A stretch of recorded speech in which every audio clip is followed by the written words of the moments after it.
Eder. Mech. Pallister. Il cadavere di un giovane è stato rinvenuto stamattina nel fiume Natisone, vicino al luogo dell'incidente che ha coinvolto Patrizia Cormos, Bianca Doros e Christian Molnar.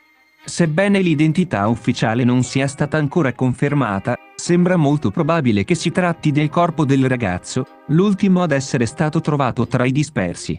I corpi delle due ragazze erano stati già recuperati in precedenza, e il calo del livello dell'acqua ha agevolato la scoperta. Il corpo è stato trovato in una pozza non distante dai luoghi in cui erano stati ritrovati i corpi di Patrizia Cormos e Bianca Doros. Le ricerche per Christian Molnar avevano visto l'utilizzo di cani molecolari negli ultimi giorni, seguendo una nuova strategia annunciata dal prefetto di Udine, Domenico Lione. Sono state temporaneamente interrotte le attività subacquee, di navigazione e di perlustrazione aerea.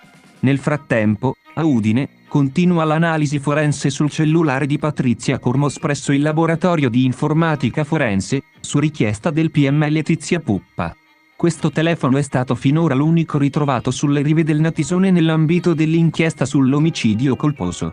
L'obiettivo è ricostruire la cronologia degli eventi del 31 maggio, analizzando le chiamate, i metadati delle foto e dei video e i dati di localizzazione del cellulare.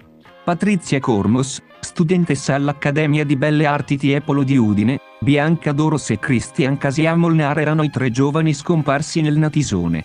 Cormos, di Colleferro e residente a Campoformido, aveva appena sostenuto un esame il giorno della scomparsa. Doros, di origini romene, si trovava in Italia per una visita alla famiglia, mentre Molnar, residente in Romania, era giunto in Italia dopo un soggiorno in Austria. Ehi, non dimenticare di iscriverti a questo canale.